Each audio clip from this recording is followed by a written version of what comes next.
Good evening, folks. They were the dulcet tones of Jerusalem. Me and Brandon, Colin in the chat. We were there at Edgbaston this morning.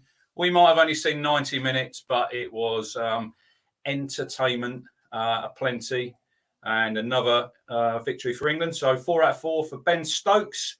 Welcome everybody in the chat. It's getting lively in there. If you've got any comments, any questions, look, even if you want to come on, I think Martin will probably drop a link in there if you got any thoughts on the test match. Baz McCullum, Bazball, as we call it. I know Ian doesn't like that. We will bring that up in the chat.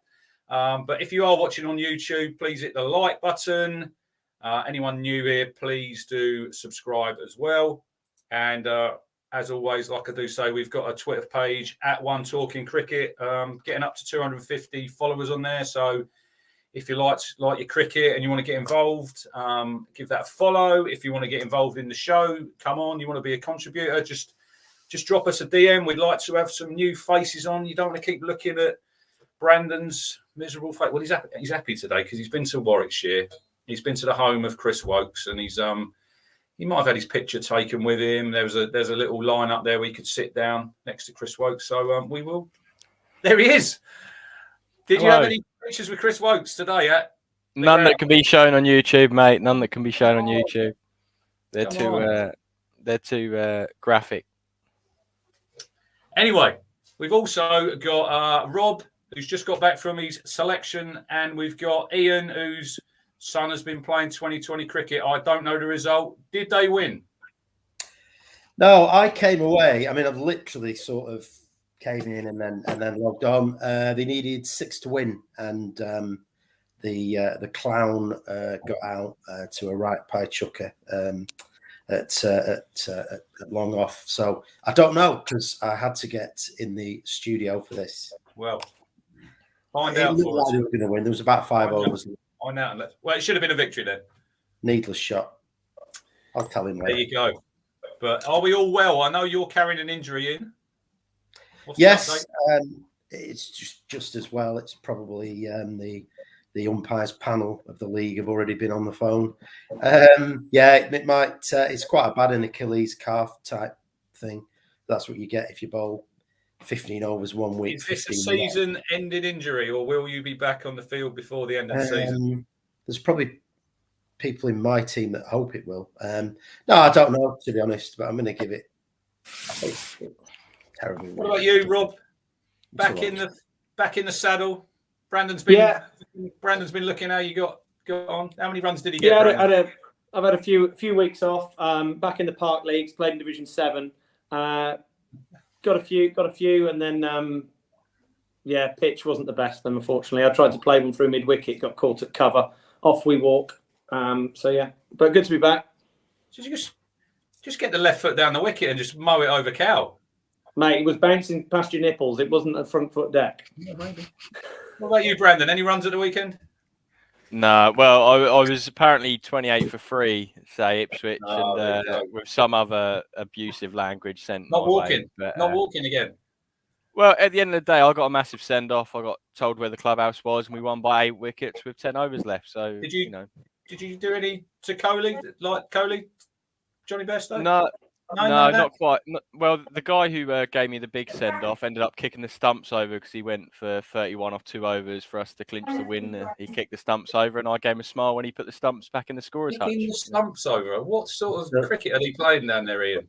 It's a level 1 offence, and he should get at least 1 week off. There you go. I think his pride being so damaged is enough of a punishment, I think. 0 for 31, which was not quite as bad as Stuart Broad's over, Rob, on in the first innings there for 35. What did you make of that? Shambles. Absolutely chaotic, wasn't it? I haven't got it in front of me, but yeah, there was a 5 wides, a no ball that went for 6, which is a 7. So 4-5-7, didn't it? 4-5-7, the first balls. 3 balls. Carnage. I think that'll be. I think without giving anything away, Richard, it will be reflected in his grade later on.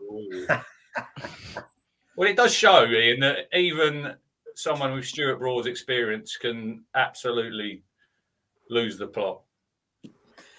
Yeah, I mean, and wasn't there another ball that was very close to being a no Should have ball? been a no goal. The one he hit for 4, the full toss. I just it's just never ceased to amaze me what's happened in Test cricket of late. But yeah, you would think that somebody with Stuart Broad's experience, you know, or anybody would be keeping the runs down. I think the previous record was it 28, Jimmy, shared by a few. Yeah, So Jimmy. he'll be happy. George Bailey, wasn't he, in the Ashes at Perth?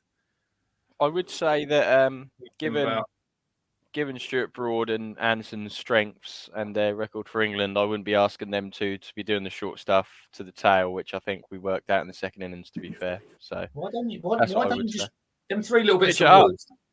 3 little bits of wood. They're batting down the bottom of the order for a reason, aren't they, Brandon?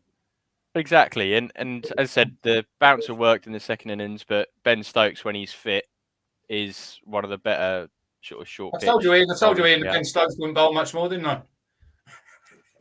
That worked out well, didn't it? Yeah, 4 for 43 in the second innings. Yeah, they just think. I think anything he touches is turning to gold at the moment. Yeah. I mean, I think Absolute when you've got a Kohli side like that, absolutely. I mean, I think when you're playing in a side that's confident, that's winning games, you know, everybody is stepping up and taking responsibility, and it's easier to sort of carry people as well. So the lads that aren't quite pulling the weight, we're not quite sort of, you know, trying to sort of get them out the side and what have you. You know, they've got a little bit of the wriggle room and the time it looks like they're going to be given by Baz and Stokesy. What do you make of Bazball, Liam? You don't like it? What is Bazball? What is it? I'm is not it just made up by the press? I don't know who's made it up, but I think unfortunately it looks like it's one of these phrases that's going to stick.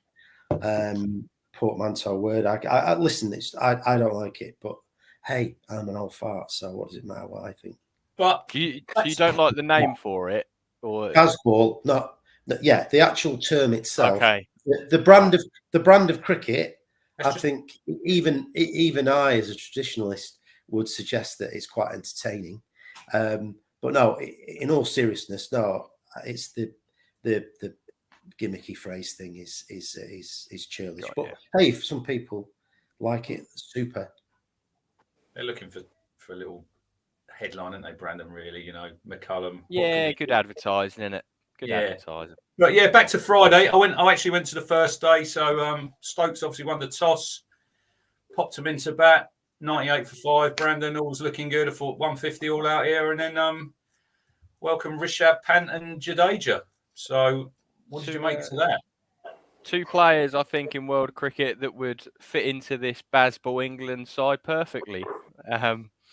Jadeja would give us good balance down the order, wouldn't he? And as our spinner, and Rishabh Pant is probably the most watchable wicketkeeper batsman in the world who's actually keeping wicket, because Bairstow, I suppose you could say, is one of them, but he's not keeping wicket at the moment. So, you would have had him in the gloves, wouldn't you? This Test, Bairstow. I think it's an opportunity to give Brooke a chance, and the batsmen that are knocking on the door. You know, Folkes is out through illness. I don't think Billings is in their long-term plans. Maybe he is, maybe he isn't. But I would have given even if it was maybe Pope. You know, you got 2 people who can use the gloves, and I would have just given Brooke a chance. Give Brooke a chance at international level. See how he got on, because he deserves it with the way he's been batting in the Red Bull stuff for Yorkshire. So yeah, that's what I would have done. I think he's just going to have to bide his time, because I think, Rob, if you look at the 13, they'll probably name the same for the South African series. I guess so. I think Folkes takes the gloves back. Billings didn't look overly impressive with it. Didn't get many in the first dig. Well, no, sorry, I got 36. Sorry. I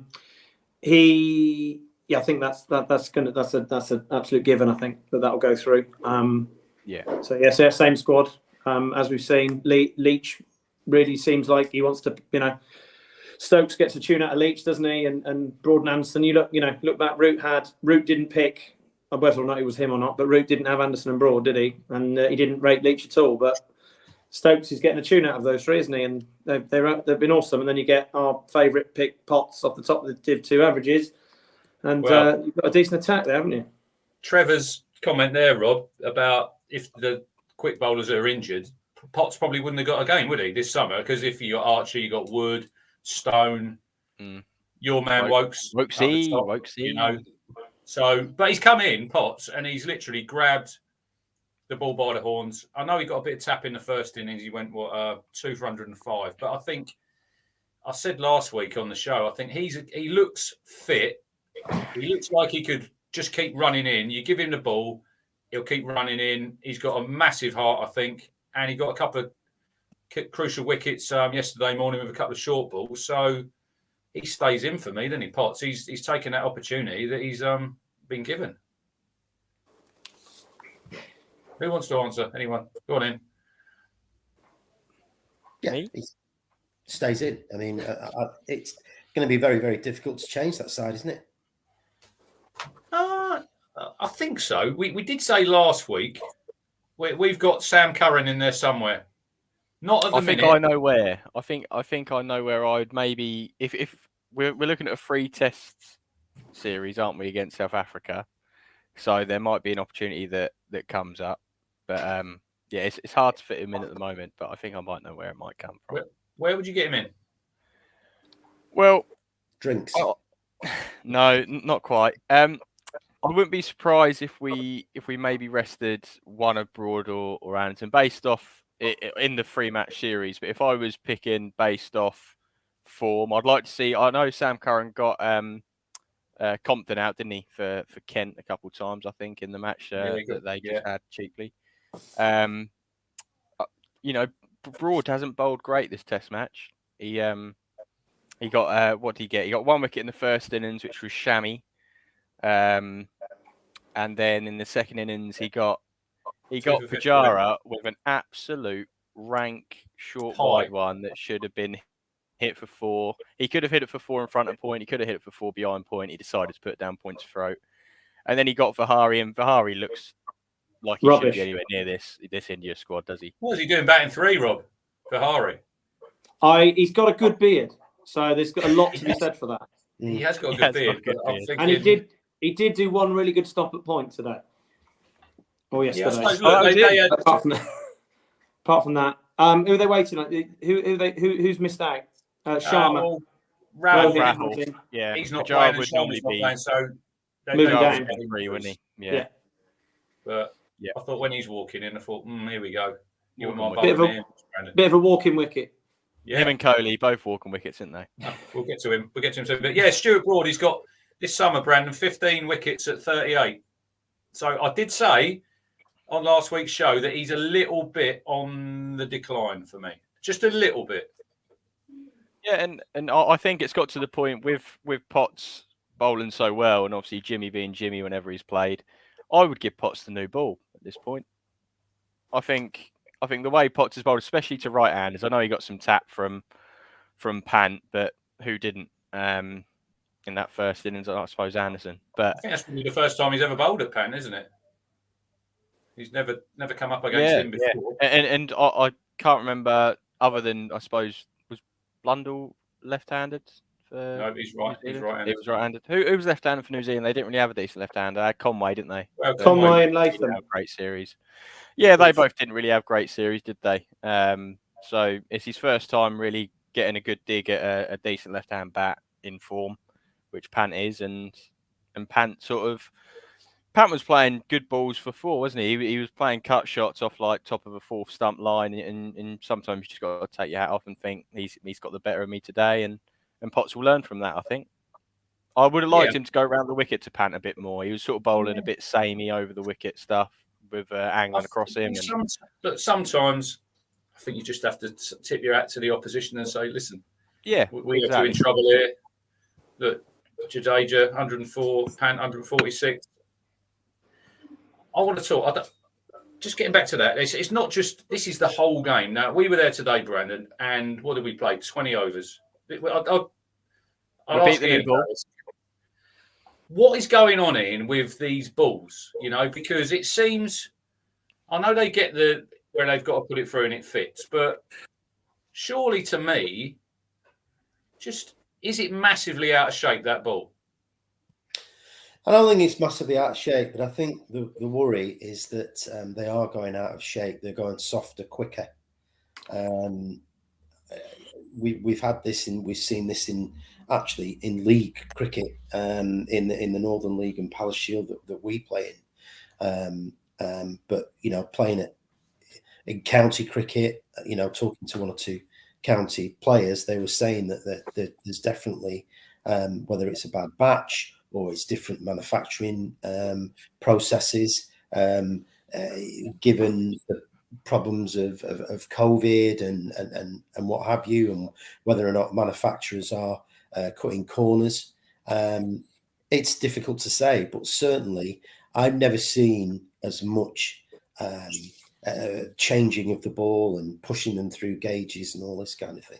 It's just it just seems a little bit bizarre, but it's happening. It seems to be happening all over. I think Craig at Portsmouth, I think we did touch on this last week about there's a different guy in there, Rob, I think, stitching the balls now, they said.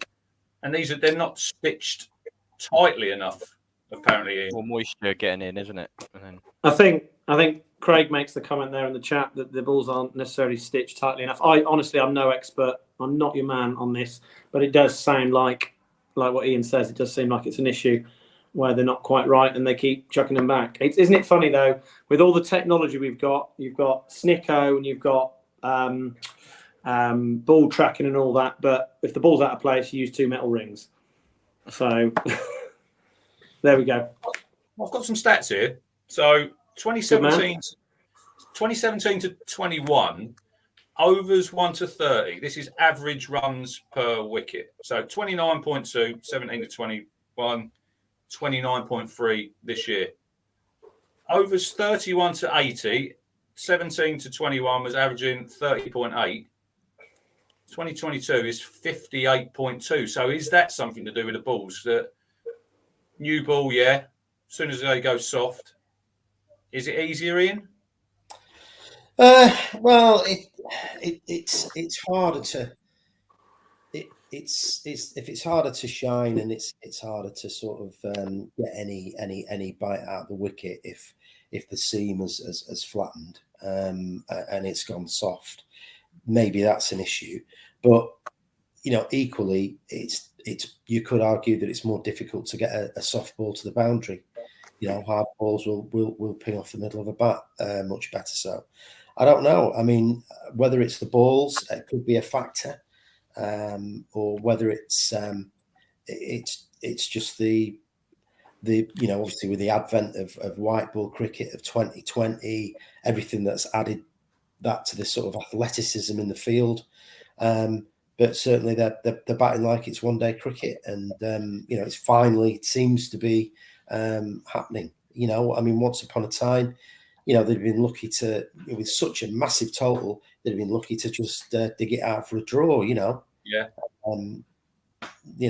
You'd have had Derek Pringle there playing a few shots, but it's just amazing. It's like a different game. Suddenly, from what we were talking about after the West Indies, it's like it's a different game.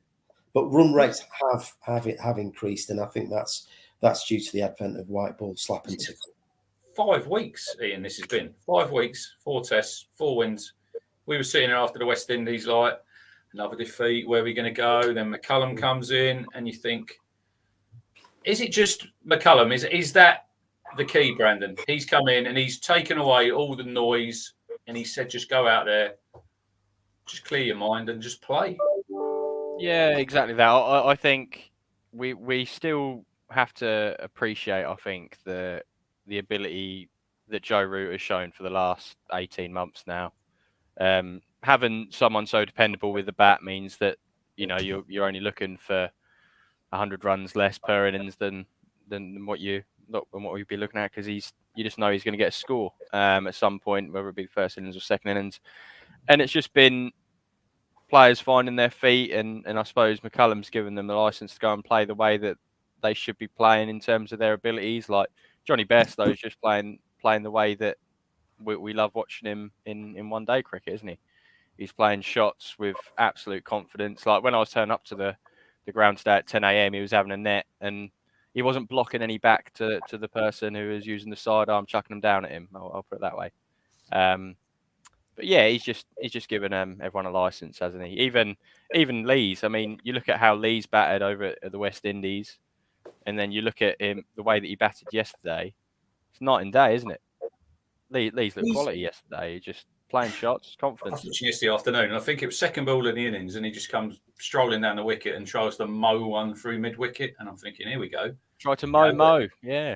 But he couldn't get the ball off the square in the West Indies. He was like dogging it out for about 30 in about 30 overs. We were quite happy. Yeah, he's keeping an end up, and now he still needs that big score, doesn't he? He's probably averaging 26, 27, but he still needs that hundreds, I think, to just nail it down. He does, but I think the instructions would have been in West Indies to be Dyer and to stop Root going in at 30 for 2, and he did that, and we were happy enough with him, and we all picked him for the summer, didn't we? And then, yeah, he's just sort of gone through the gears a bit. I think, it is that usual, the coach-captain combo, but he feels valued. I think he will believe his place is pretty secure. He did used to play a little bit more aggressively when he was a bit younger, and I think he's got the shots, and you cannot take anything away from the 100 off 19.5 overs that those two put on yesterday. 100%. That was crucial. Is it the quickest? Is it one of the quickest? Is it the quickest opening? It was it was the quickest England Open partnership. I think without losing a wicket. Yeah, before that I think it was 20.4 overs. I read somewhere was the quickest Edgbaston partnership. But it was quality to watch, and just in terms of his array of shots, he played a reverse sweep, didn't he? He absolutely creamed for 4. Nailed it. Well, he nailed it. He made you come on, didn't he? First ball he bowled, and he run down the wicket and smashed it back to him. Then he played that reverse sweep, and then he done a slog sweep for 4, didn't he? He's only ever played 3 reverse sweeps in any first-class cricket match. There we go. Look at Brandon coming out with stats. Good stats. I mean, it sounds great. It could be absolute tosh, but it sounds good. It was Statman that said it when he played it on the test yesterday. So. Andy Zoltzman. Yes, that's the man. But good old Andy. He's got a pair of my batting gloves, but that's another story. There you go. So, 416 India, England, 284 Johnny with another beautiful ton. And then I think it was, the key was yesterday morning. I think they went in there, didn't they, about 250 ahead, Rob? You think probably bat 2 sessions, another 200 runs, take time out of the game, in after tea. I think if we're chasing 470, I think it's a different game. Look, it'd have taken us probably another hour. We won comfortably today. It was comfortably today, and you just think how many runs could they have set and we could have got? It's a little bit. I know the mindset's attacking, but when we were 107 for 0 and then lost them 3 quick wickets, if you're chasing 480 instead of 380, it's a lot more runs. I don't think with England it probably would matter because they'd still go for it. But I still think that was where India, 120 runs for 7 wickets, I think, and some of the shots were just tossed away. We went. I think Brandon already touched on it, but we went. If you look through the card, we went sort of short ball at them, didn't we? And rather than it being Jimmy doing it at 7 o'clock on the night before, it was Potts and Stokes. And Stokes is decent at doing that job. But how many overs did he get through? He got through 11.5. So it wasn't like his 35th over like it was in the West Indies. It worked, didn't it? They all just kept falling for the trap. I think we just got them in that position where 99% of the time they got enough runs, and it's go out, have a dip, and then we'll bowl them out and win by 250. It was that classic test match where they just probably felt they got enough. And they've actually, moving day, they've got enough runs because England have never chased this before. So it doesn't really matter. It's not like we're only setting them 210. They're way ahead. And it's just that mentality where, I don't know, if it maybe had been the 5th match of a 5 games in a test series concurrently rather than just a one-off, I think they did come over a little bit blasé in the way they played in the 3rd innings. We managed to nick them all out. They all hit a boundary and then off they went. And we chipped away. Look at Leach. Leach getting pant. He didn't do much else in the game, but Leach getting pant was huge. Good catch off the reverse sweep, and then just chip away and some good catches by our man Crawley. Stokes with 4 foot and just gave us an inkling, didn't it? Even though then the betting companies had us at 4-1 to chase that down at the time. So how wrong they were. I think moving forward, Ian, whoever we're playing now are going to be. If you're batting in that third innings and you're 350, 370, you're going to think you're going to need what 450, 480. You bat a little bit longer. You're not going to dangle that carrot out there, are you? You're just going to try and put the game to bed, aren't you? I think if I was the South African captain and I won the toss, I'd stick England in. Well, so they cannot do any chasing. Listen, the fact that we're just sort of casually mentioning that there would be a chance that we could chase down 480. I mean, it's absolutely insane. What are we saying? But it's what we're saying, and it's what England have created. It's amazing. What we're seeing is absolutely amazing. All the other teams in the world must be shitting themselves, all thinking, let's copy. But we're a bit ahead of the curve here, aren't we? So, although I just think when we go to Pakistan, I can see we're not going to be chasing 500 on the fifth day. We're going to be chasing 120 with it going absolutely sideways and over their heads. So that's why we love Test cricket. This to me, Brandon, is so like when Owen Morgan took over the one-day team. How we started playing then. It smacks me of just this is exactly the same. That first game after the World Cup, it was 400, I think, against New Zealand, and it just seems now, right, this is what we're going to do. We're going to go hard. Like Stokes, he's got caught up mid-off again. Just go harder next time. Yeah, we're setting the trend, didn't we, in red ball cricket, the way we did in white ball cricket, where 400 is a pass score on some decks, especially if you're playing at Trent Bridge. But yeah, it is as Ian said there, it is silly that we're talking that. I genuinely think the way Bearstone Root were batting, they're absolute walk in the park. Was there any point in today's play when you thought any of them would even get out? I thought not one. This is an absolute cakewalk. I thought India looked really flat this morning, Brandon. I thought they had to come out and go really hard at us, and I thought I didn't understand their bowling decisions. I don't know why they saved Jadeja until we needed 40 to win. That was one thing. Game was done. And they started the day by bowling Siraj. Well, I think because Bumrah had bowled the last over, hadn't he, yesterday? So obviously, all right. Yeah, that's why I wanted to one point, they brought Thakur on, and I'm pretty sure the announcer said that Jadeja was coming on. He did. And Jadeja got undressed, but I'm guessing then someone said to Bumrah, no, bowling from the other end, and then he came on a couple overs later. But yeah, I would have bowled Jadeja from one end after 5 overs of Shami and Bumrah, and they didn't. They just saved him back. And just going back to the ball situation, the only thing that was going to stop England was bad light from changing the ball every 10 balls. There was one ball change there where we played one shot. Bairstow hit a 4 to point, and then the next ball he defended into the ground. 2 balls so the ball was hit twice, and then they changed it again.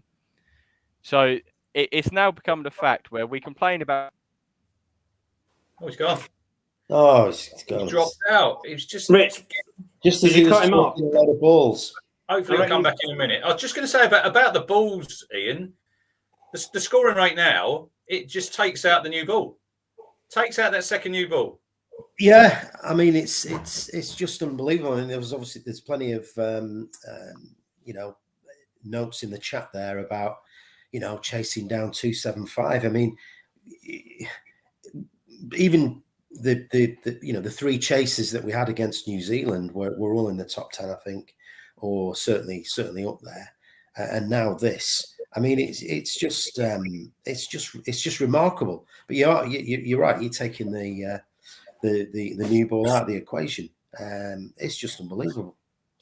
It's absolutely ridiculous. You got Joe Root marching down the wicket, smashing Thakur over his head. 2 balls later, he's playing a ramp shot for 6.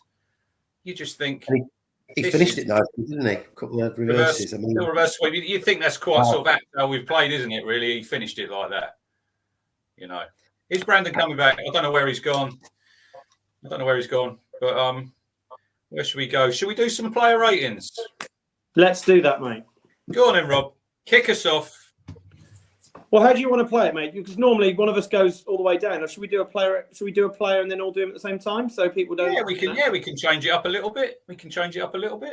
I've got, mate.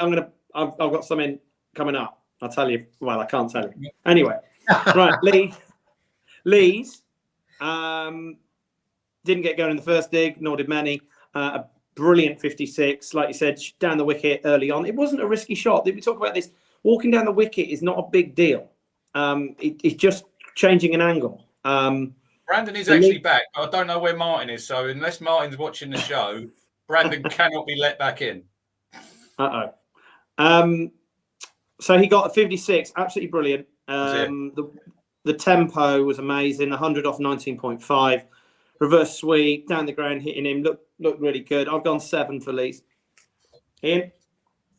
Yeah, bang on. I've got a 7. It's great, all this, what's happening with Root and Bairstow. It's phenomenal. But, cricket still hasn't changed. You've got to get that solid foundation. And the fact that the two lads at the top of the order got a ton is absolutely amazing. And I think it's down to Leeds. Like you say, I think we said we'd give him the summer in our conditions. We're looking for an opener. Have we found it? I'm not entirely convinced. But, I'm cautiously optimistic about Leeds, and I've also given him a 7. Brandon, where'd you go? Google Chrome said a big error and it threw me away. I'm sorry. Oh, right. Alex, I was just saying, India got deducted points for overrate today. Don't know whether everyone saw that. Surely the ball situation. The overrating the game was absolutely shocking. So but changing the ball or trying to change the ball every over is probably a big factor in that, isn't it? If you're watching now, I'm getting smashed around the ground. This is true. You've got the ball changes, Ian. You've got the batsmen need to change their gloves. Then they need a drink. It's like sometimes the umpires. Well, Aleem Dardo, I was watching him, Brandon, today when he was marching over to Kettleborough to have a look at the ball. He's got the slowest walk I've ever seen by an umpire. And you think, hurry up, lads. Come on. That's funny because there's a video, isn't there, of, I think it was in Australia, when India were playing Australia. There's a video of him running from square leg to square leg when they ran a single. He absolutely sprinted past. Everyone was sort of like, Aleem, you're right. But, it's... I'll tell you what, he still has an arm, though, doesn't he? Underarmed it to Shami at the end of his run-up quite comfortably. Just a flick of the wrist. It's like, blimey, Aleem. But Leeds... I think he was a leg spinner back in the day. I think he played some first-class cricket. The umpire. Might get a dig for England. I'd give Leeds a 7 as well. I've given him a 6. Give him a 6. Maybe 6. I'll raise it 6. I'll go 6.75 because Ian gave 7.75 last week. I know we don't do 0.5s, but we'll change it up on it. Yeah, 6 in the first innings, got bowled through the gate. Still think that's a little bit of a weakness. Our mate Peterson was sort of saying that he's not got a trigger movement. Kevin, put some socks on because Ian didn't like it when you're sitting there with your lovely shoes on and bare ankles. Didn't like that, did you? I think he didn't get the memo. Listen, he's a law unto himself, and he's a character. What else can I say? He'd obviously got. What do you think to him? What do you think to him on commentary, Ian? He tries too hard to be a personality. He was disliked by many people. A wonderful player, genius, brilliant, fantastic to watch. Yeah, we get all that. No, I don't really sort of take to him. He's not a natural. I don't think he's a natural communicator. As I say, it's a bit forced. It's a bit false. I don't think he's authentic. Phil Tufnell's just exactly how he is on the radio, on the telly, or whatever. He's absolutely. Have you actually watched it? And talking about Tuffers, have you watched the trip when he's gone to New Zealand and met Naz McCullum? I did see a bit of that. Yes, on Netflix. I've watched 2 episodes. If you haven't seen it, guys, go and watch it because Tufnell is just. I totally agree with you. He's just himself. He doesn't try to no airs or graces. He's a bit says some silly things sometimes, but that's Tuffers, and that's why we all love him. But yeah, I'll give Alex. I remember talking to Dan Norcross about him, and he said that of all the guys in the country, but if we've got to meet at 8:30, Tuffers will be there at 8:00. He's really professional, and he comes across as all right and everything, but he really knows about the game, and he's a knowledgeable guy. Rich, can I just say? Rich, can I just say? Like Colin, hang on, Rob. He's a bit like Colin with his timekeeping then, because Colin come to the cricket with me this morning. Brandon knows this story. I said to him, Ian and Rob, get to mine for 6:45. So I set my alarm for 6:45 and wake up. Go on WhatsApp, Colin. I'm already here. Fuck me, you're an hour early. Used to be a postman, he said, and my dad always said you've got to be on time. So massive shout out to Colin in the chat. Go on, Rob. No, just going to say, I obviously I wasn't lucky enough to get there today, but I watched it, bits at work, maybe not, and I thought today he spoke really well about Joe Root and his preparation, and he did speak really well, I thought, today. And I don't normally say that, but I thought he spoke really well today. And I just wanted to flag again Sangakkara. I thought he's been last couple of games. Sangakkara has been brilliant. His analysis of wicket keeping, batting, and even seam bot, just phenomenal. I think he's one of the real best, Sangakkara. So listen to him; he knows his stuff. I mean, to be fair, I've not heard much of the commentary on TV. I have had TMS on today, working and what have you. So yeah, fair play. I've not heard KP today. Lovely to listen to TMS without Michael Vaughan as well, and his nonsense. I'm sure. But KP, I think, talks a lot. He knows his stuff when it comes to aggressive batting. So I think he's quite a good guy to analyse at the moment, the way that Johnny Bairstow's batting, and even the way that Ben Stokes played in the first innings. I think he talked a lot of sense about it. Carl Brooks, Colin did not have a bacon sandwich. Sorry. Maybe next time when he comes. Anyway, yeah, 6.75 for Alex Lees. Yeah, loved how he batted second innings, but he needs that 100. Nail it down. He might have got a ton because Joe Root did sell him down the river, didn't he, Ian, with that run out? It was a shocker, but there you go. It happens. Not for me. Not good. Not for you. I don't think Root sold him down the river at all. I think there was a run there, but Lees was a bit lazy, to be honest. I don't think he knew where the ball had gone. But it's not his call, is it? If Root, we don't know how loud Root shouted at him. That's one. If Root's loud enough, then Lees isn't looking for the ball. He should just be running. But he's down on his haunches, isn't he? He's sweeping. He's down on his arse. He's not ideal. And when you've got 2.5 days to chase it, did they need that single after we just lost the wickets? That'd be where I'd be coming from. But it's how they play, isn't it? Anyway. It all ended well. Right, Zach Crawley. I'll go first. I'll give him a 6. 6 catches in the match. Play fans. I think he did shell a couple. But I thought the way he batted yesterday, that's probably the best we've seen him bat for a long while. He lined up the ball well.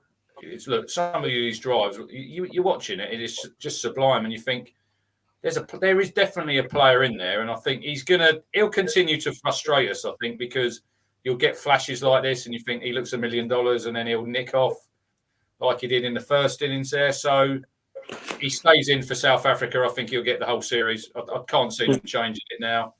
I think their seam attack isn't as good as India's or New Zealand's, and he may well cash in. Well, they've got Rabada, haven't they? Yeah. Nokia.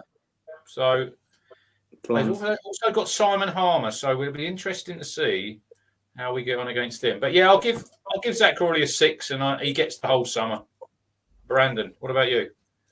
Yeah, I thought it's all up here with Crawley, isn't it? He has all the ability in the world. It's just about playing the right shot to the right ball, I think.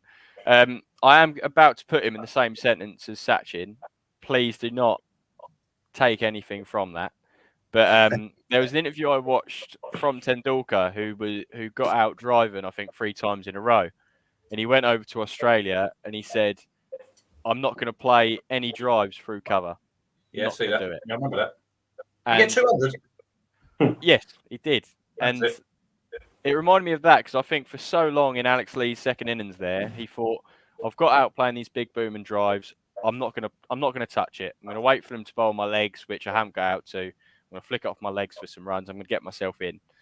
And there's 2 types of leaves. He's left one which is hit top of off, fair dues. But the way he batted, I thought was really sensible. It's the way he's got to bat if he's going to open the batting for England. He left well, didn't he? I know you made a mistake there, Brandon, but he did leave very well, didn't he, yesterday? He did, and he did end up playing when he did drive the ball after he'd got to about 30 odd. He played some absolutely gorgeous drives, didn't he? Through cover, through The best shot he played, he walked across and he hit one through mid wicket off about 4th stump, and it was gorgeous. But 2 types of leave, Rob.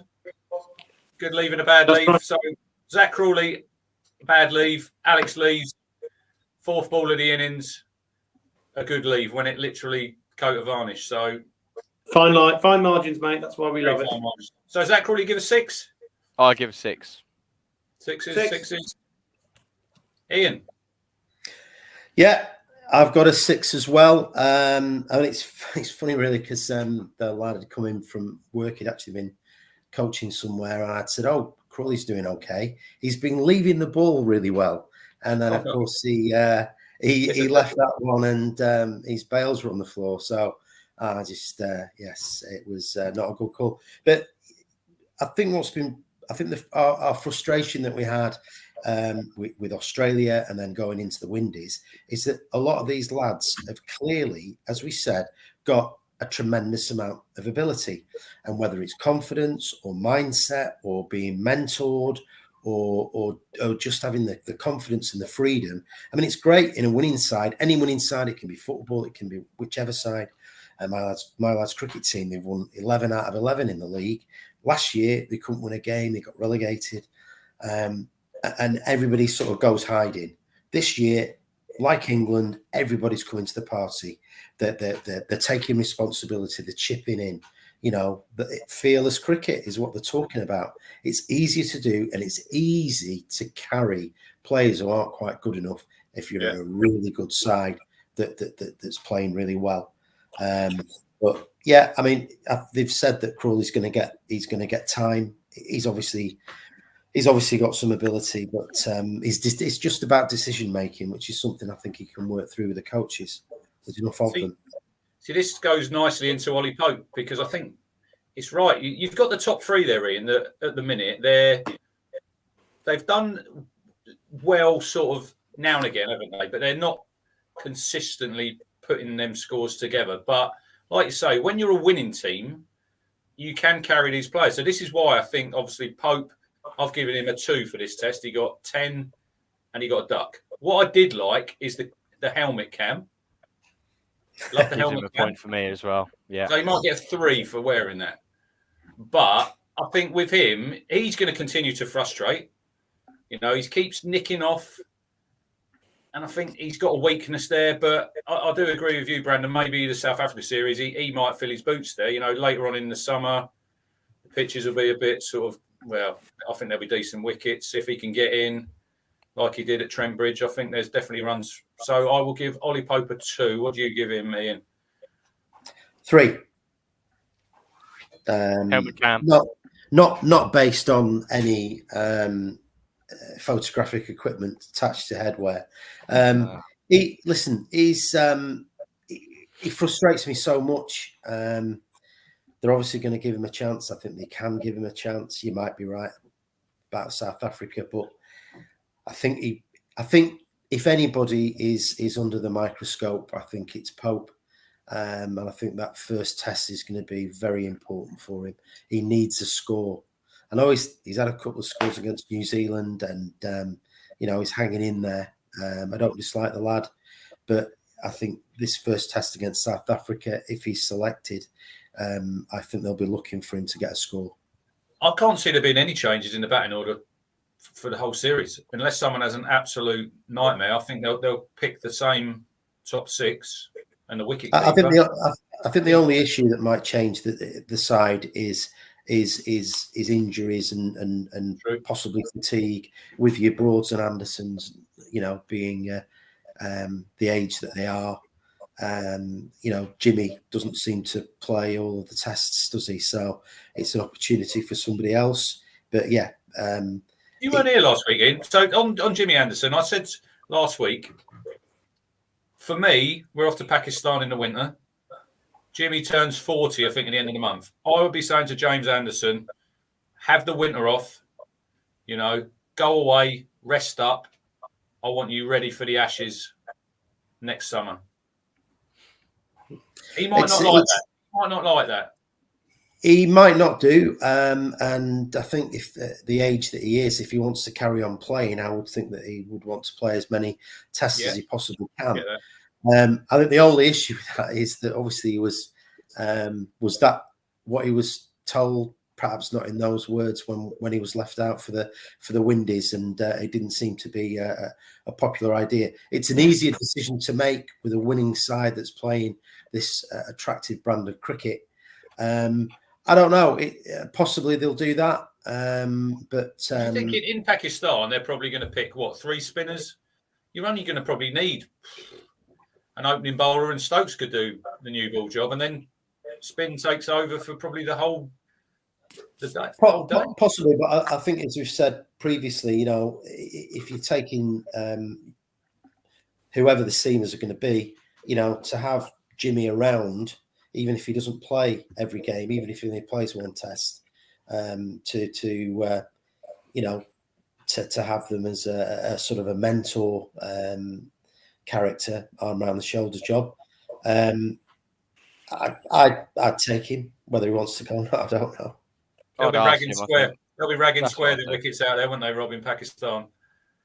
Absolutely, mate. Yeah, I agree. I'd take one seam. I'd probably take 3 seamers, maybe let them have a game each because it's a hide into nothing. Yeah. Maybe somebody's Mahmood or somebody's got a bit good at the reverse swing, and then Stokes, open the bowling and then get spin going. I can't see why not. It's what Pakistan do there. It's the only way to go, really. Right. Ollie Pope, quickly, what have you given him? 2 because he got 10 runs. Brandon? 2. You look at the second innings and it looks like one of those memes, doesn't it? Go well, lads out there. It's doing all sorts. And he got 0 and everyone else got a score. Bless him. All I would say with the helmet cam is I hope he's still wearing it now because I reckon they're on big beers tonight. So it'd be good if he's still wearing it. Right, Joe Root. Brandon? I'll give him a 9. You want to give him a 10 because he got a ton and looked like he was going to score 300 in the second innings, but he didn't score runs in the first innings. So, yeah, put him down for that. Crucial wicket of Pan. That's true. Very true. Couple of good grabs at slip. The one off Kohli. The one, the Pant one was in the second innings was the one that impressed me. It went to him. It must have went to him like lightning. But look, we've become so accustomed to Root scoring runs that maybe I'm being a bit selfish, and I'm wanting him to score runs in both innings, like old Johnny. If I'm giving Johnny Bairstow a 10 for scoring hundreds in both innings, I can't then give Root a 10. That's the only reason. You'll do Bairstow as well. You giving Bairstow a 10? If I could give him high, mate, I would. What a player, honestly. When you watch a batsman in this sort of form, it's just dismissive. Like the best balls that Bumrah and Shami had to bowl at him today, blocked him into the floor, said no run, turned around, walked away. Rock steady, wasn't he? And one thing that Peterson always says, I know that we're not all fans of him, he always says if you go into bat and if you can block the bowler's best ball, you know that you're in for a score. And at the moment, Bairstow looks like he can hit some of their best balls for 4. Well, if you look at his first innings, Brandon, I think he had 13 off about 60 odd balls. And then our old mate Virat. This is the only criticism I've got of Ben Stokes. We'll come to him in a minute, but Bairstow's proved there by he's got himself in, right? We're struggling, and then he's gone into another game and he's got 106. Where Ben Stokes at the minute, it seems he wants to walk down the wicket, first or second ball, and hit the ball out the ground. Now, I know he's the captain, right? And he's setting an example, right? Follow me. But I think with him, Ben Stokes, I don't know if you three agree, he's too good a player to just keep gifting his wicket away for 20 and getting caught at mid-off. He is. I think that's the only criticism I have of this team. Sometimes, I suppose, when you're setting the example, you have to set it to an exaggerated extent so then the others follow you to their own abilities. I don't think anyone has the ability of hitting the ball like Ben Stokes. Maybe Johnny Bairstow does, I suppose. But I think he's trying to play such an exaggerated version of Bazball, thinking, look, this is how we're doing it. He's trying to stamp it down, and everyone's going to eventually, catch up to it. I think what goes under the radar is Joe Root's strike rate in terms of you don't notice. We've talked about it sometimes with ODIs. The way that he accumulates runs, you blink, you think you've been watching it, and you think he hasn't done much, but he's added another 30 runs in 10 minutes. If you, I got a question for Ian. If you were bowling to Joe Root, you'd always have a third man, wouldn't you? Because he keeps always nurdling that one through. He just tickles it through. I mean, I think Brandon's right. I mean, his ability to rotate the strike, and you do look up and suddenly, you know, he's got a score because he's not doing what Bairstow's doing. He's batting the way that Joe Root bats, and I think without the weight of the captaincy on his shoulders, again, I know it's a bit of a cliche now. We've talked about that previously. I think he is just enjoying batting. I think it's tremendous. But he scores all around the wicket, and it's not about boundaries and sixes, though he can hit them. You know, he's got a fantastic all round game. You know, he's got good defence. You know, if they bowl it straight, he can get it behind square. You know, he must be a nightmare to bowl that. You know, I mean, I know in the past he's gone hard at balls and he's nicked off. You know, maybe they've worked on that. You know, they must do really. If we can see it, all these analysts and coaches and the players themselves will be able to see it. He's just absolutely tremendous. He goes from strength to strength without the captaincy. 11 tons. Smile on his face. Massive smile. Yeah. The weight's been lifted in off his shoulders, and I think he even sort of said that when he was taking it home with him, the captaincy. And I think when you got something like that, you know it's the right time. But he's 11 tons since the turn of 2021. I've got some Johnny Bairstow stats for you, lads. So 2019 to 21, 19 matches, 36 innings, 725 runs at 21 with a strike rate of 49. 2022, 8 matches, 16 innings, 994 runs, 76 average, and he's striking at 76 as well. And only the fourth player, Ian, I think, to score 4 centuries in 5 innings. Absolutely phenomenal. I mean, the way that he's hitting the ball, the way that he's picking it up, is supremely balanced when he's hitting these shots, you know, pull shots and what have you. He's just absolutely the power and everything like that. I mean, I might be but one voice in this forum, but I think it would be a huge error of judgment to give him the gloves back, given what he's doing at the moment, and given the way that England are winning and performing. If it ain't broke, don't fix it, and certainly don't mess with the batting order. I mean, we spoke before the Australian series. You know, he was lucky really to get in the squad with the numbers that he was producing. You know, it's an absolute phenomenal turnaround. Absolutely fantastic form of his life. And the way that he's hitting the ball, absolutely tremendous to watch. Talking of Joe Root and Johnny Bairstow, we've got a Johnny Bairstow fan waiting to come in. Brandon, you've met him today. Colin, are you there? There he is. Hello, mate. How are you? Yeah, I'm good. Right. We're all good. Yeah, fucking brilliant day. Fucking brilliant day today, mate. Fucking brilliant. Right. Honestly, Colin, I'll tell you give your Joe Root rating and give your Johnny Bairstow rating while you're here. 10. 10s. Don't even have to think about it. They are, like I put in the chat earlier, on form right now. They are the 2 best players in the world. Right now. Yeah. Right now. There hasn't got to be an argument about that. Because their stats say that, and their confidence is coming out of their ears. I did agree with what you said earlier, Rich, and the team. The only little thing I would say at the moment is, would I change the team? Probably not, but I think the Pope thing has got to be looked at, really. I mean, I think the lad's struggling. And like you quite rightly said earlier on, gets the summer for me. I think he got 2 scores in that New Zealand series. I think that gives him the summer, Colin. I can't see him changing it. Not at the minute. No, and I would agree with that, Rich, to a greater extent, because I don't think, thinking about it, I don't think they'd probably do morale and confidence in the camp probably any good at all if you probably took somebody out. So I see that, and I get that, Rich. Yeah, I get that. Look, it'd be interesting moving forward because I think nobody's certain of their place, Ian. They shouldn't be just like a Crawley. I know McCullum come out and backed him, didn't he, before after the New Zealand test? He said he's going to keep picking him. But if you're a batsman, your currency is runs, and you have to get credit in the bank somewhere, don't you? So Crawley's got 46. I think that's his highest score. Is that his highest score of the summer?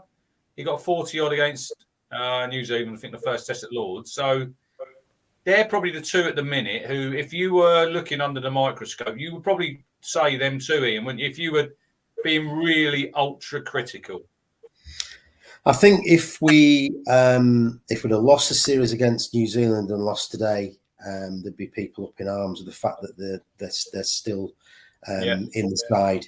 I think they're fortunate in this sort of unbelievable positive turnaround that we've had. But yeah, they will be under the microscope, as all the players will be and should be. You've got to give people time, though. And they're playing in our conditions. I think they've done better than probably the stats might suggest. Lees and Crawley certainly, but I think Pope is probably the one that needs to be looking over his shoulder the most. I do agree. It takes away, like when you are a winning side, you're carrying a couple of people here, and like we've won 4 out of 4, so it masks that a little bit for me that they've not performed that well. I know Pope's got a couple of scores, Crawley hasn't, but like you said, if we'd have lost that New Zealand series, and we could have lost that New Zealand series, I know we won 3-0. We could have easily lost the first 2 tests, couldn't we? We could have lost all 3 because if you look at on first innings, Ian, all of them test matches, it was really, really close. It was only second innings when we sort of moved ahead of them. But what's your ratings for Joe Root and Johnny Bairstow? It's a 9 for Root and a 10 for Bairstow. 9 for Root. I think he did stitch Lees up, but it's probably harsh giving him a 9, but I think as Brandon nailed it, I think if Bairstow's a 10, then Root was a 9. But they're good, great high scores, absolutely fantastic, both of them. What are you going for, Rob? 10 for Root, 1 for 2 red. The pant wicket was important, and Bairstow 2 tons. I give him a 10.5. Put that in your pipe and smoke it. Brilliant. Yeah, look, Johnny is just literally, he's gone to another level. I don't think he'll ever get the gloves again, Rob. Look, if he gets the gloves again, it's only going to be because you've got. It's because you're on tour in Pakistan, and 3 of them have got Bengali belly or something where they can't play. Look, very extreme circumstances. That's it. End of. Folks is the best gloveman in the world, certainly in this country, and he's done absolutely nothing wrong at 7. Bats well with whoever's in. He's only out for COVID. He's straight back in for Billings, and it improves the team 10%. What did you give Billings? What did you give Billings for this test? 5, 6, 5 point, whatever, in the middle there. Just he took 2 catches, which, bearing in mind, nearly every wicket was a catch. He took 2. I think he certainly dropped what? Well, he dropped 1, didn't he? Luckily into Root. Very lucky. He got 36, Stig, but just doesn't. He's not the right level for me. He did nothing wrong. Don't get me wrong, but bring back folks. What did I say, Ian? Sam Billings will never play another test match. Yeah, you did say that. I mean, all right, he's come in as a replacement, but it's good of you to acknowledge that comment. No, I've given Billings to 7. I don't think he's dropped a catch. Keepers drop catches, don't they? He took an absolute blinder. Whether or not he's he seems to be the guy that they sort of go to when folks is unavailable. He seems that type. He obviously captains at Kent. I think he's a good cricketer with a good cricket brain, and I think he just fits into that sort of mentality. He's a positive cricketer. I think he'd be a good tourist. I think he'd be a good tourist, Ian, because I think they'll obviously pick a reserve wicketkeeper, and I think he'd be quite good. Like, he's a chirpy character. He'd like good in the dressing room. They said he's a nightmare on the radio. They have to turn the stump mic down when Leach is bowling because he just doesn't stop talking. Yeah. Look, I think he's solid. I'll give him a 7. I thought he had a solid game. He batted all right with a tail there. He's a bit unlucky. Nicked one on 2 catches. Got out of jail there with the one that Kohli nicked and he spilled it. Joe was awake, but yeah, I'll give him a 7. What about you, Brandon? I'll give him a 6. I think 7 is a good performance. I wouldn't say he was. I think he was okay. So that's why I've gone 6. 6 is okay to me. Colin, Sam Billings. Yeah, not given 0.5s, are you? So I would have probably went 6.5. But I'm bored. You can go 6.5 because Ian up there last week was giving 0.75s. Yeah, I think between 6 and 7. So we go 6.5. Another thing I'd just like to say very, very quickly. I just think today, like we spoke about, didn't we, Rich? You know, coming home. To me, that was a privilege and an honour to be there watching Test history today.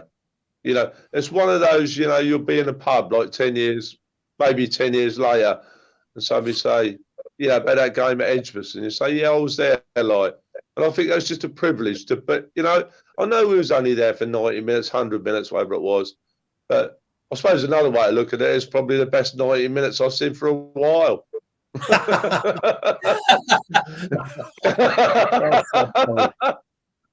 Well, on that note, thanks for joining, Colin, and I'll speak to you soon, mate. He's off. That was a good one, that. Hopefully we'll see some good 90-minute performances this season from town. Maybe. I'm not sure about your lot, Wolves. I don't know about what's happening up there. Right. Everyone's done Sam Billings. What did you give Sam Billings, Ian? 7. 7. I think I might change it to 6.75. Ben Stokes coming to him. The skipper next. Go on then. Ben Stokes. Well, he got 25, didn't he? And he played his way. It very much is a case of do as I say and do as I do as well. So, like you said, he's really emphasising the point. I think, Brandon, you made that really well earlier. Bowled well, second dig, didn't he? 4 for 33 in the enforcer role. Captain brilliantly. I just love the way he speaks. He's at the end of the day, he's getting points from me because he gets the best tune out of several other players, and we all know who they are. So 8 for me. Fantastic. Brandon. Yeah, I agree. I'd give him an 8. Dock him a couple of points for, I suppose, his first innings being 25 for 3. But yeah, the ball he bowled to Kohli was unplayable, wasn't it, in the second innings? And he played as Rob said, played the enforcer role very well. And he quoted in his post-match speech, he quoted Jack Leach, didn't he? Which got a bit of a laugh out of that. Made me laugh. But yeah, I thought Ben Stokes just knows what he's doing with this team, and as everyone said, he knows how to get the best tune out of them. So yeah, I'll give him an 8 as well. I didn't think much of his bowling on day one there, Ian. He looked really, really rusty. You know, he's not bowled a lot. Bowled quite a few no balls. Got 1 for 47. Look, I think we're just going to have to. The way he bats, I think he is going to make you probably tear your hair out a little bit. But I think if he's gone back into that dressing room, McCullum just says to him, next time, just go harder. I think that's just the way he's going to play. I know we don't all like it. I think we just have to. Accept it, don't we? Possibly. Probably bucking the trend here. I think if they're gonna play this way, there is a chance that they're taking risks and they might get out. So, you know, that might be the case.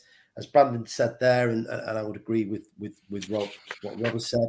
I think his bowling in the second innings was better than I think we expect. I think he's certainly more of a batsman than a bowler as an all-rounder. But I mean, I've given him an 8.5. I think he's inspirational. I think the captaincy is such an important role, and him and McCullum, the way that they've absolutely, it's such a sea change. What we're seeing from what we saw in the Ashes and the Windies, and we thought they were going to play positive cricket and would it come off, etc. I mean, it's been absolutely phenomenal. And he's a good, honest guy. I think he's quite likable.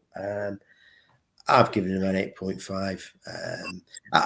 What I would just sort of counter that with is that when he has got big scores in Test cricket, he's got himself in. He's not just coming and teed off. You've only got to look at Headingley, Ian. That Test that he had 3. Was it 3 off 70 balls? Yeah, I think the circumstances.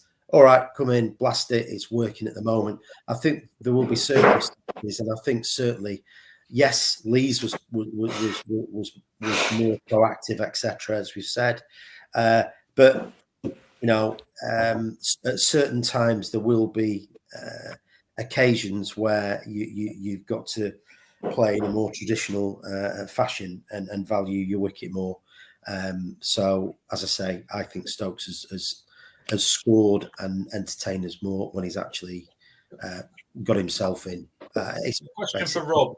A question from Ben Wilkins. Whereabouts do you place? We'll come to Potts now. Whereabouts do you place Potts in the bowling unit if all parties are fit? Think he will be in the top 5 after this start? Yeah, that's a good question, isn't it? I think. Well, who we bringing in? I mean, Archer for me is my favourite bowler. We haven't seen him forever. But do we include Archer? Do we include Ollie Stone, who is playing in the T20s at the moment? Mark Wood. Or do you say to Mark Wood now? Do you say to Mark Wood now? Concentrate on the white ball. No. I think you just pick your best players when you can. Like with Jimmy, he's 40, but he's one of the best teams that just play him when they can. They're professional sportsmen. They can handle it, or if they can't handle it, it's not for you, is it? But I really rate Wood, and I really rate Archer. I don't think we'll ever see him in the same team. I think Potts is more in the Anderson Broad. Wokes, Chris Wokes. My boy. Oh, no, I think Anderson and I think Potts is more on the Anderson Broad mould. To be honest, I think that's where he will probably continue on. Brandon said, didn't you, about giving him the new ball instead of Broad? I would, with the way things are going. But in terms of bowlers, I think it is a case of horses for courses, isn't it? I think the reason that I wouldn't put Mark Wood aside is you're going to need his pace on flat decks, and you'd need Jofra's pace on flat decks, and even Ollie Stone to that point. If Mark Wood and Jofra's not fit, I'm doubtful that Jofra will ever bowl playing red ball cricket again, to be honest. But yeah, I think Potts is definitely someone who's cemented in the squad now, isn't he? The only other thing that you'll be looking at is obviously we want to maybe see Sam Curran and Chris Wokes, but that's more so as Wokes is batting 3, isn't he? Why not? I don't think we're picking their bowling ahead of how Potts is bowled at the moment, because I don't think you can pick anyone over how Potts is bowling against some of these world-class batsmen. But yeah. How many are you giving him, Potts, by the way, for this test? I'll give him a 6. 6 for you. Brandon? I'll give him an 8. An 8? Yeah. He got Kohli out, didn't he? Big points from me. Yeah. What about you, Ian? What would you give Matthew Potts for this test? I agree with Brandon. I've given him an 8. I think where he's at within his sort of test journey, I think it was important for him to follow things up from New Zealand. I think it was a big test. I like the way he goes about his business. I don't think he's he's not ripped the side apart, but I've given him an 8. For me, and a 6 is an average score. So he's taken 4 wickets at under a sort of 40 odd, and he scored 19 runs. So for me, that's an average game of cricket. That's why we've given for me, Rob. 6.5. 6.5 for me. Yeah, and that's why we've given Crawley has got 6 because he's got 50 odd runs, good runs, average of 20 or whatever. So for me, that's why I'm a bit lower than you two, because he had an average game. The reason for me is if you're looking at the stage of Potts' career, it's the first time he's been given some tap by a very good left-hander. He's come back from going at 5.25 in the first innings when he's got tap, and then he's gone under 3 in his second innings. I know he's bowling to Pujara for most of that, but it's just the point of, at this point, he's not experienced that. He's never had a batsman come at him. So that's why the way that he dealt with that, I think, and the way he responded in second. No, Justice. He's out again. I agree, but for me, these ratings for me, there's no differentiation. There's no tailoring. Oh, he's new, so let's be generous to him. Or he's old, let's be not. It's just what it is, isn't it? It's Test cricket. So look, Ben Wilkins, we have forgot about him. Ollie Robinson as well, Ian. You know what's happened? What's happened to him? He's at the gym. I did say he needs to get fitter. Yeah, that's right. He's at the gym.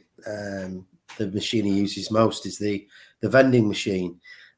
Listen, we know that he's got problems with his fitness, and there's one or two other issues perhaps. But these guys at the moment, who we're going to pick, and we've got Potts and Broad and Anderson and etc. These guys have got the shirts at the moment, and it's going to be very, very difficult to get them off them unless there's an injury. But yeah, for me, I think Robinson's okay, but yeah, there's too many other issues, I think. Right, Stuart Broad. We go to Broad now. 1 for 89, 2 for 58. He went past 550. He did go for 35 in 1 over, set a world record. I'm giving him a 5. He's on the wane. He's on the wane, I tell you. 5 for me. 5 for me. Rob, go on in. I've been a bit, listen, I've been critical of Broad in the past. I've actually given him a 7. It probably sounds quite high. Maybe I feel sorry for him for going around the park in that over. I don't know. But I think he's done okay. I think you're right. I think he is on the wane. And that's probably why I've marked him a little bit higher. I know that sounds counterintuitive, but what I'm saying there is that I think within what he's capable of doing, I think he did okay. A difficult time when the ball was flying to all parts. Yeah, I've gone the other way, mate. I've gone 3 because you talk about an average game being a 6. He's taken 3 wickets at loads. He's gone for the most runs in a Test match over in the history of cricket, where their number 10 Bumrah, who's really, really village, has shoveled him all over the place, and then we're 80 for 5. So there's a bit of momentum swing there, and he was at fault for it big time. Didn't get many runs, and is clinging on a little bit, but I don't mind him. Soon as he did it for years and years when he bowled too short, but back of a length too short, Broad's the man to go, and then he ripped through and take a load of wickets. So yeah, he's there. He's still there for me because he's still. I know he'll turn up every other game. He'll do the business. So he's still got that X factor, hasn't he? So, but not a good game. Maybe the way to handle him is, I think Rob is sensibly going with his head and the statistics and the figures, where I'm probably going with my heart slightly there. But maybe the way to handle Broad is to not pick him for the first test against South Africa, and then get him in that little box, in the bubble box, and talk to the bleat about it and stamp his feet, and then in the second test he'll rip through them. Just whisper in his ear, Broady, they're not going to change the ball. They're not going to change the ball, Broady. Throwing it down. So, Jack Leach, Brandon. 6. Rob. 4, generous 4. Absolute trolley in the first dig, all over the park. Second dig got pan, important. And also, bugbear of mine, went in as night watchman and failed miserably. That is true. 5. Did you hear last night that Stuart Broad was padded up? So I saw it. He wasn't going to be a night watchman. He was going to be a new thing, Ian, called a night hawk. A what? Night hawk. He was going to come in and try and slap some runs. I like that. Well, yeah. Do you know what, Rich? I saw him padded up, and I didn't say a word to anyone. I saw it, but didn't know. But yeah, I can see that. Brilliant. So there you go. That's the new way. He must have been down to. I think he was down to about 6. Why did they put Leach in as a night watchman, Brandon, when there was still about 25 minutes to go? I guess he just has that ability to give it a block, doesn't he? But I think he was down to about 6 today because I didn't see Billings or Stokes in their whites. He had his pads on because I watched the highlights and you can see him in the background. He's got his thigh pad on. I did see Leach have a little bit of a net just after as Johnny Bairstow was finishing up. How'd he look? Well, it was 2 very different nets going on at the same time. I'm not going to lie to you. Johnny was slapping it through mid-wicket, and Leach was nurdling off his hip with that one shot he has, for one. And then he was jogging down the other end. No, he wasn't jogging down the other end. Jogging up there, cleaning his glasses. What are you giving him, Ian? Jack Leach? 5. We've not won this test because of Jack Leach. True. Yeah, 9 overs for 71. He got absolutely mullered by Pant. But he did take him second innings. I'll give him I agree with you, Rob, 4. Can't be giving him no eye. He's not really taken part, has he? Really? Correct. James Anderson. I'm giving Jimmy an 8.5. Another 5-fer. And did you know what exclusive band that he joined, Rob? Oasis? Go on in. Has he got? Is it? You've got runs, wickets, and catches. 100,000. Yeah, there you go. I have another one as well, but don't worry. But Jimmy, just listen. He's 40 at the end of the month. He can go on forever. Just keep giving him that ball. Stokes said on the BBC highlights tonight, the last 6 weeks he's not seen James Anderson smile so much. So look, what a smile it is. He's on the way to 700, isn't he? Can he get there? 100%. Yeah. Right. So 8.5 from me, Brandon. 9. 9. 9. Yeah. And he also has now taken his last 5-fer, which he got this test match, 19 years after his first 5-fer, which is disgusting. Who was that against? Disgusting. Do you know who that was against? Zimbabwe. I don't, mate. I was 2 years old or 3 years old. Zimbabwe. Yeah, well done, Rob. Ian, James Anderson. I've given him an 8 because I don't want Grumpy Neil accusing me of Lancashire bias. He's not here. You can do what you want. He's not really Lancashire, though, watching, is he? He's just England now. Surprised he's not in the chat. He probably wants Anderson to be replaced by Harry Brook. But no, in all seriousness, I've given him an 8. A good, solid stuff from the old stager, and long may it continue. Absolutely tremendous, professional, and absolutely loving his cricket. Like you say, he's smiling, and why wouldn't he be? Because let's face it, they've had a torrid time up to this summer. It's been awful, hasn't it? And we've obviously spoken about that quite a lot. So, yeah, they should be enjoying it. I think they're all enjoying each other's contributions that they're making. And it's a tremendous effort. So, 8 for Jimmy. Probably a bit skimpy. Mate, I gave you a little clap. 8.5 as well. Completely agree with you. So, I think I've done that. We'll quickly touch on the 2020 starts. They got Thursday, Saturday, Sunday. So we'll probably do a pod probably next Sunday night if everyone's available or whatever. So the squad is Josh Butler, new captain, Moeen Ali, Harry Brook. He'll probably get a gig, see how he is. Sam Curran's there. Top man. Big fans. I want to speak to you in a minute about Richard Gleeson, new into the squad. Chris Jordan's in, and I'm not sure how he's still in, Brandon, because he's hardly bowling for Surrey in the T20. Don't know why he's in. Livingston, David Malan, Tyrmel Mills, Parky's in. Obviously, Rashid's off for this series. Jason Roy, Salt, Topley, and Willie. Talk to me quickly about Richard Gleeson and what he can bring to the party, Ian. He's a good lad, is Richard Gleeson. The way he sort of got into professional cricket through good, honest, hard work. He's certainly got a yard. You know, he can bowl quick. He's done tremendously well working how to get back in because he got some injuries, but he bowls straight and he bowls quick. I'm fortunate to have had the privilege of playing against him, albeit he was a much younger man.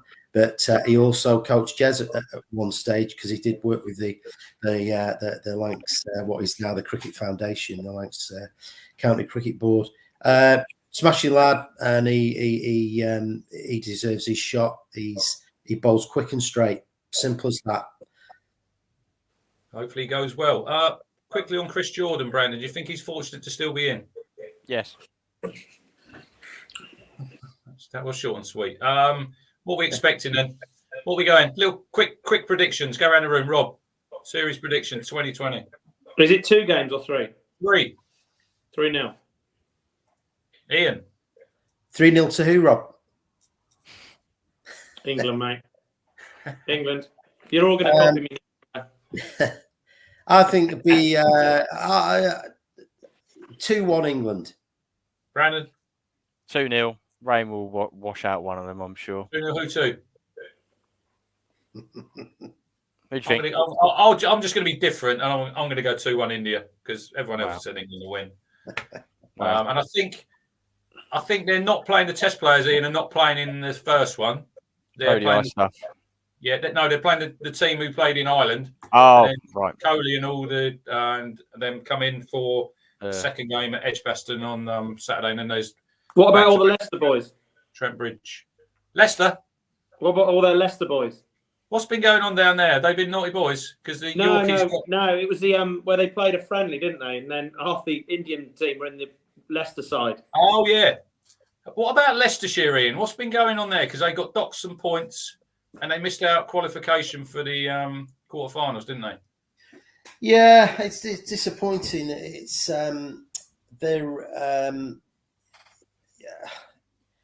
it's. I'm not too sure of all of the details of it, but yeah, they have been docked points, and it's unfortunate really because Leicester seem to be the poor relation, certainly in the county game and the one day game, and the potential is absolutely huge, so that's going to be very disappointing for them. There is a interesting game on Saturday, Friday as well, isn't there? Friday night. Oh, it's Friday. Yeah, I fancy your lads at Old Trafford.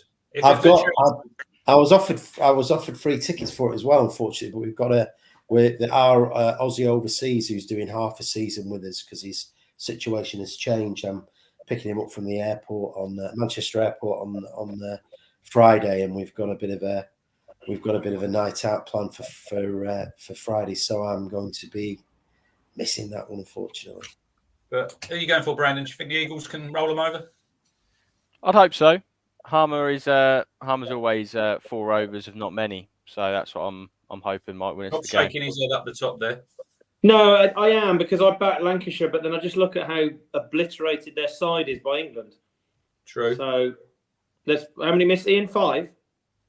Yeah, they've got a few out. I mean, Livingston, Gleeson, Salt, Butler. Well, Joss has not played anyway, has he? Yeah, but Butler's not played a great deal. But you know, they have used the squad, and other non-England players have come to the fore and done really well. So yeah, but yeah, Essex slightly weakened. I'd say Essex are just peaking quite nicely at the moment. You know, you got Lawrence is knocking it around for fun, and also.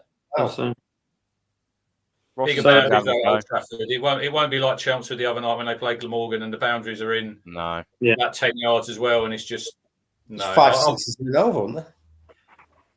Yeah, but it wasn't great. I haven't got a lot to say about T20. Bearing in mind Worcester finished bottom of the group. You beat Lancs though. You beat Lancs. Oh, Lancashire over though. We did indeed. When we should have beat you in the first game, Ian, I had high hopes, and then we collapsed like a pack of cards, and then we've been rubbish since. So, anyway, any other business from any of you? Just wanted to mention soft signals. Yeah, if I may. Right.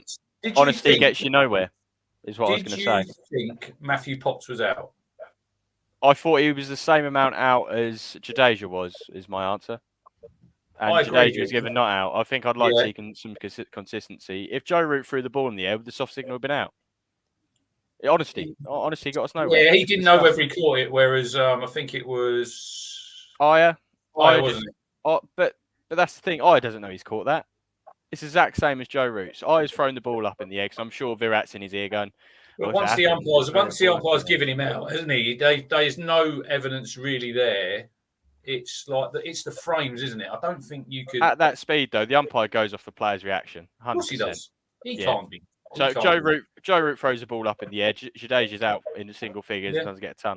But yeah, it just and Virat Kohli's a knob, and that's all I wanted to add as other business. That's it. And Joe Root has scored 1,300 since Kohli last scored one. Views are their own and not of the network. Go on, Rob, before we close.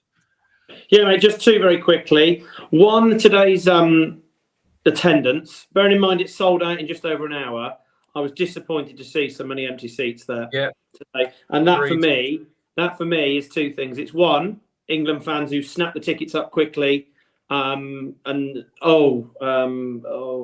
go because it was only holiday. It was already they bought the tickets and then didn't go. And obviously the flip side of that, it may well be Indian fans who bought the tickets at R4 and thought, oh, this could be good here, and then they watched another hour of it, and it was obviously England were strong favourites.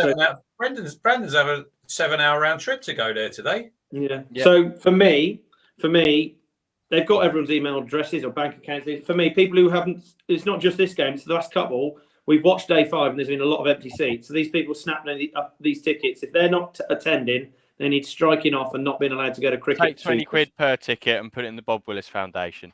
Absolutely right. Striking them off for how long? 2 years. Oh, Ashes tickets next year you cannot get. No, too right. I want to. People like me want to go. There you go. So We should do a podcast Ashes test next year. We've got to do that. Yeah. Got to get to one. You can organise it. Ian, I appreciated your nodding there, mate. And secondly, while I've got the microphone, is Rob Key. Okay, Rob Key, invisible. We've not seen him. I've not seen him for 2 months. But, he's stuck it. He's gone Stokes, he's gone McCullum, and he's done nothing, not a lot else. Not seen him anywhere. And I think his invisibility, a bit like a very good referee or umpire, says volumes about the guy. I wasn't a massive fan, but you can't say a bad word about the current era. So well done to Rob. 100%. I don't think we can disagree with that, really. He's probably on the golf course. I know he likes a game of golf. He's probably out getting his handicap down. Going under the radar. But long may it continue. But we will be back for another show, possibly Sunday. I think the one-day series kicks off on Tuesday. It's white ball now. I'm coming up to your neck of the woods end of the month. Ian, I'm up to Old Trafford for the South Africa day-night fixture. And then I'll need your advice because I'm looking to head out into Manchester for a few beers. So, oh, right. Yeah, no problem at all. Yeah, Manchester. But then again, I'll have been drinking from 1 in the afternoon. So I might just go back to the hotel because we're staying up there. But we'll see. Anyway, thanks to everyone who tuned in. Thanks for your comments. The chat's been flying tonight. Give us a like, give us a subscribe, and Virat Kohli. What's the score, Virat?